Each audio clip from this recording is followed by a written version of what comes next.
12 hours ಮಾಡಿದ್ವಿ. ನಾನು ಹೇಳಿದ್ದೆ 9 ಅವರ್ಸ್ ಇದೆ ಅವ್ರ ಬಾಡಿನಲ್ಲಿ. 9 ಎಕ್ಕಿದ್ರೆ ಒಂದು 3 ಅಡಿಷನಲ್ ಎಕ್ಕಿದ್ರೆ ನಾನು 3 ಪ್ಲಾಂಟ್ ಸೇರಿಸಿದ್ದೀನಿ. 3 ಪ್ಲಾಂಟ್ ಇಂದ ಬರೆದಿರಲ್ಲ sun, moon and star. How this 12 work ಇದೆ. 12 ಬಾಕ್ಸ್ ಮಾಡಿ ಇದರಲ್ಲಿ 1/1/2024 ಲಗ್ನ ಧನುಸು ಲಗ್ನ. ಯಾಕಂದ್ರೆ ಧನು ಲಗ್ನ ಲಾರ್ಡ್ ಬಂದು ಪಂಚಮದಲ್ಲಿ, ಮೇಷದಲ್ಲಿ. ಯಾಕಂದ್ರೆ ಅದು ಯಾಕಂದ್ರೆ ಕೇಂದ್ರ ಸ್ಥಾನ ಆಗುತ್ತೆ. ಕೇಂದ್ರ ತಿರುಗೋಣ ಸ್ಥಾನ ಅಂದ್ರೆ 1/4 ಅಂದ್ರೆ ಕೇಂದ್ರ ಹೆಂಗ್ ವರ್ಕ್ ಆಗುತ್ತೆ, ತಿರುಗೋಣ ಹೇಗೆ ವರ್ಕ್ ಆಗುತ್ತೆ ಅಂತ ಫಾರ್ ಎಕ್ಸಾಂಪಲ್ ಹೇಳ್ತಾರೆ.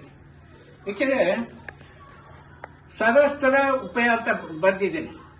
ಯಾಕಂದ್ರೆ ಲ್ಯಾಂಡ್, ವಾಟರ್, ಹೇರ್ಸ್ ಅನ್ನು ಬರ್ದಿದ್ದೀನಿ. ಈ ಪ್ರಪಂಚ ಈ ಮುಂದಕ್ಕೆ ಏನೇನು ಆಗ್ಬೋದು ಅಂತ, ಈ ಪ್ರಪಂಚದಲ್ಲಿ ನೆಕ್ಸ್ಟ್ ಇಯರ್ ಏನೇನು ಆಗ್ಬೋದು, ಇನ್ ಫ್ಯೂಚರ್ ಏನೇನಾಗ್ಬೋದು, ಈ ದೇಶನ ರೂಲಿಂಗ್ ಮಾಡತಕ್ಕಂಥ ಶ್ರೀ ಮೋದಿಜಿ ಅವರಿಂದ ಈ ಪ್ರಪಂಚ ಹೆಂಗೆ ಇವ್ರಿಗೆ ರೆಸ್ಪೆಕ್ಟ್ ಸಿಗುತ್ತೆ, ಇವ್ರು ಎಷ್ಟೊಂದು ಅಚೀವ್ಮೆಂಟ್ ಮಾಡ್ತಾರೆ ಪ್ರಪಂಚಕ್ಕೆ. ಯಾಕೆಂದ್ರೆ ದ 10th ಬಂದು ಕರ್ಮಸ್ಥಾನ ಅಂತ. ಆ ಕರ್ಮಸ್ಥಾನಕ್ಕೆ ಅಧಿಪತಿ ಮೆರ್ಕುರಿ ಬುಧ ಜಾತಕದಲ್ಲಿ ಏನಾಗುತ್ತೆ, ಇವರು ಉಪರಾಶಿ ಆಗಿರೋದು. ಉಪರಾಶಿ ಅಂದ್ರೆ ಇವರು ಬಂದು ಎಲ್ಲಿ ಇರ್ತಾರೆ ಅಂದ್ರೆ ವಾಟರ್ ಅಂದ್ರೆ ಇವರು ವಾಟರ್ನಲ್ಲಿ ಇದ್ದುಕೊಂಡು ಅವರು ಫ್ರೆಂಡ್ ಆಗಿರೋದ್ರಿಂದ ಇಲ್ಲಿ ಕೇತಿರೋದ್ರಿಂದ ಈ ದೇಶ ಇನ್ನಷ್ಟು ಮತ್ತಷ್ಟು ಬಹಳ ಕೀರ್ತಿ ಆಗುತ್ತೆ. ಈ ದೇಶ ಆಳತಕ್ಕಂಥ ಮನುಷ್ಯ ಮಹಾಜ್ಞಾನಿ, ಇನ್ನಷ್ಟೇ ಅಭಿವೃದ್ಧಿ ಆಗುತ್ತೆ.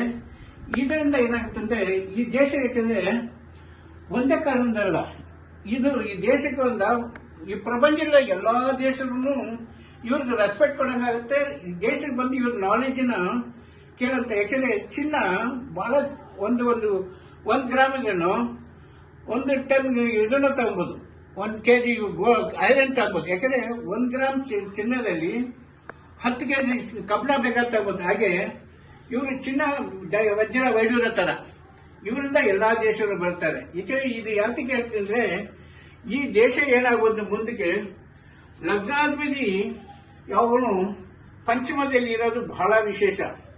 ಯಾಕೆಂದ್ರೆ ಪೂರ್ಯ ಪುಣ್ಯಸ್ಥಾನ ಅಂತೀವಿ. ಇದು 9th ಹೌಸ್ ಒಂದು ಭಾಗ್ಯಸ್ಥಾನ ಅಂತೀವಿ. 9th ಇದೆ 5, 6, 7, 8, 9. ಇದರಲ್ಲಿ ಮೂನ್ ಇರ್ತಾನೆ, ಚಂದ್ರ ಇರ್ತಾನೆ. ಚಂದ್ರ ಯಾವ ಕಾಲದಿಂದ ಇವನು ಬಹಳ ವಿಶೇಷವಾಗಿರುತ್ತೆ. ಇವನ್ ಕೇತ ಕಾಲದಿಂದ ಕರ್ಮಾಧಿಪತಿ ಕಾಲದಿಂದ ಇನ್ನೂ ವಿಶೇಷ ಆಗುತ್ತೆ ಈ ದೇಶ. ಏಕೆಂದ್ರೆ ಈ ದೇಶದಲ್ಲಿ ಮುಂದಕ್ಕೆ ಗಾಳಿ, ನೀರು, ಹಲವಾರು ಅನಾನುಕೂಲ ಆಗಿನೂ ದೇಶ ಇನ್ನಷ್ಟು ಮತ್ತಷ್ಟು ಬೆಳೆಯುತ್ತೆ. ಪ್ರಪಂಚದಲ್ಲೇ ನಂಬರ್ 1 ಅಂತದ್ದು ಪೊಸಿಷನ್ ಬರುತ್ತೆ.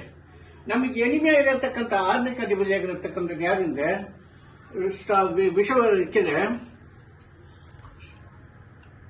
ವಾಟರ್ ನಲ್ಲಿ ಇರತಕ್ಕಂಥ ಬಂದು ಏನಾಗಿದೆ ಅಂದ್ರೆ ನಮಗೆ ಆ ಅಧಿಪತಿ ಒಂದು ನಮ್ಗೆ 12th ನಲ್ಲಿ ಇದಾಗ್ಬಿಟ್ಟಿದ್ದಾನೆ. ಅವನಿಗೆ ಯಾಕೆಂದ್ರೆ 6 ಸ್ಥಾನ ಬಂದು ಪವರ್ಫುಲ್ ಇರಲ್ಲ, ಪವರ್ಫುಲ್ ಲಾಸ್ ಆಗುತ್ತೆ. ಅಂದ್ರೆ ನಮ್ಗೆ ಎನಿಮಿಯಾ ಇರತಕ್ಕಂಥವ್ರು ಯಾರೇ ಇದ್ರು ಅವ್ರನ್ನ ಇದು ಮಾಡೋಕ್ಕಾಗಲ್ಲ. ಯಾಕಂದ್ರೆ ನಮ್ಮ ದೇಶ 3ಕ್ಕೆ ಅಧಿಪತಿ ಸಾಟರ್ನ್, ಶನಿ ತುಂಬಾ ಪವರ್ಫುಲ್ ಆಗಿರ್ತಾನೆ. ಅವನು ಪವರ್ಫುಲ್ ಆಗಿದ್ದು ಅವನು 3ನೇ ಸ್ಥಾನವಾಗಿ ಮೇಷನ್ನು ನೋಡ್ತಾನೆ. ಅದರಿಂದ ಏನಾಗುತ್ತೆ ಅಂದ್ರೆ ಲಗ್ನಾಧಿಪತಿ ಇನ್ನಷ್ಟು ಪವರ್ ಸಿಗುತ್ತೆ. ಅದರಿಂದ ನಮ್ಮ ದೇಶದಲ್ಲಿ ಎಲೆಕ್ಟ್ರಾನಿಕ್ಸ್, ಕಂಪ್ಯೂಟರ್ಸ್, ಆಟೋಮೆಟಿಕ್ ಎಲ್ಲಾ ತರವಾದ ಎಲೆಕ್ಟ್ರಿಕ್ ವಸ್ತುಗಳು, ಎಲೆಕ್ಟ್ರಾನಿಕ್ ವಸ್ತುಗಳು ನಮ್ಮ ದೇಶದಿಂದಲೇ ಮ್ಯಾನುಫ್ಯಾಕ್ಚರಿಂಗ್ ಆಗಿ ಪ್ರಪಂಚಕ್ಕೆ ಹೊಸದೆಲ್ಲ ಕಂಡುಹಿಡಿತಾರೆ. ಅಂತ ಜ್ಞಾನ ಭಾರತೀಯರಿಗಾಗುತ್ತೆ. ಅದು ಒಂದೇ ಅಲ್ಲ, ಭಾರತೀಯವ್ರ ಹತ್ರ ಬಂದು ಬೇರೆ ದೇಶಗಳ ಬಂದು ಕೇಳ್ತಾರೆ, ಏನ್ ನಿಮ್ ನಾಲೆಜ್ ಹೆಂಗಿರ್ತದೆ. ಈ ದೇಶದಲ್ಲಿ ಯಾವುದಕ್ಕೂ ಕೊರತೆ ಇಲ್ಲ. ಎನಿಮೀಸ್ ಎಲ್ಲ ಮುಂದಕ್ಕೆ ಯಾರು ಇರಲ್ಲ. ಯಾಕಂದ್ರೆ ಇನ್ ಫ್ಯೂಚರ್ ಒಂದು ದೇಶ ಮೇಲೆ ಫೈಟ್ ಮಾಡಿ ತೊಂದರೆ. ಯಾಕಂದ್ರೆ ಮುಂದಕ್ಕೆ ಎಲ್ಲ ಎಲೆಕ್ಟ್ರಾನಿಕ್ಸ್ ಕಂಪ್ಯೂಟರ್ನಲ್ಲೇ ಎಲ್ಲ ಅವಾಯ್ಡ್ ಮಾಡ್ತಾರೆ. ಕೋರ್ಟ್ ಸಮೇತ ಮುಂದಕ್ಕೆ ಕಂಪ್ಯೂಟರ್ ನಡೀತದೆ. ಅದರಿಂದ ಸಿಕ್ಕಾಪಟ್ಟೆ ನಮಗೆ ಪ್ರೊಟೆಕ್ಷನ್ ಬೇಕಾಗಲ್ಲ. ಎಲ್ಲ ಮಿಷನರಿಯ ಪ್ರೊಟೆಕ್ಷನ್ ತಗೊಳ್ತದೆ. ಮೆಡಿಕಲ್ ಬಗ್ಗೆನೂ ಎಲ್ಲ ಮಿಷನ್ ಕಂಪ್ಯೂಟರ್ನಲ್ಲೇ ಏನೇನು ಡಿಸೀಸ್ ಇದೆ, ಏನೇನು ಮಾಡಬೇಕು, ಟ್ರೀಟ್ಮೆಂಟ್ ಕೊಡಬೇಕು, ಡಾಕ್ಟರ್ಗಿಂತ ಈ ಕಂಪ್ಯೂಟರ್ಗಳೇ ಅಷ್ಟೊಂದು ವರ್ಕ್ ಆಗುತ್ತೆ. ಕಾರಣ ಅಂದ್ರೆ ಈ ಕರ್ಮಸ್ಥಾನಾಧಿಪತಿಯಲ್ಲಿ ಕೇತು ಇರೋಂಥದ್ದು, ಪೂರ್ಯ ಪುಣ್ಯ ಸ್ಥಾನದಲ್ಲಿ ಗುರು ಇರೋಂಥದ್ದು, ಲಗ್ನಾಧಿಪತಿ ಇರೋಂಥದ್ದು, ಈ ದೇಶ ಅಂತೆಲ್ಲ ಎಲೆಕ್ಟ್ರಾನಿಕ್ಸ್ ಮತ್ತು ಈ ಅಭಿವೃದ್ಧಿ ಟೆಕ್ನಾಲಜಿನಲ್ಲಿ ಭಾರತ ಒಂದು ಉನ್ನತ ಆಗುತ್ತೆ. ಕೆಲವು ಟೈಮ್ನಲ್ಲಿ ನೀರು, ಅನಾನುಕೂಲ, ಬೆಂಕಿ, ಪ್ರಾಣಿಗಳೆಲ್ಲ ದೇಶಕ್ಕೆ ಬರ್ಬೋದು. ಯಾಕೆಂದ್ರೆ ಅದನ್ನು ಪ್ರಾಣಿಗಳು ಬಂದ್ರೆ ದೇಶಕ್ಕೆ ನಮ್ಮ ಜನಕ್ಕೆ ಏನಾಗಲ್ಲ, ಅವುಗಳನ್ನ ಎಲೆಕ್ಟ್ರಾನಿಕ್ ಟೆಕ್ನಾಲಜಿನ ಅವನ್ನ ಬೇರೆ ಕಡೆ ಕಳಿಸ್ಬಿಡ್ತಾರೆ. ಮನುಷ್ಯನಿಗೆ ಹಾನಿ ಆಗಂತಕ್ಕಂಥ ಏನಿಲ್ಲ. ಇನ್ನು ಈ ದೇಶದಲ್ಲಿ ಪ್ರತಿಯೊಂದು ಕೆಲವು ಕಡೆ ಎಲ್ಲ ದೊಡ್ಡ ದೊಡ್ಡ ಲೀಡರ್ ಇರತಕ್ಕಂಥವ್ರು ಅವರೆಲ್ಲ ಇರಲ್ಲ ಅವರು ಪಾಪ. ಬಟ್ ಅವ್ರ ಕಡೆಯಿಂದ ಗ್ಯಾಂಗ್ ಕಟ್ಟಿ ದೇಶಕ್ಕೆ ತೊಂದರೆ ಮಾಡೋಕ್ಕಾಗಲ್ಲ.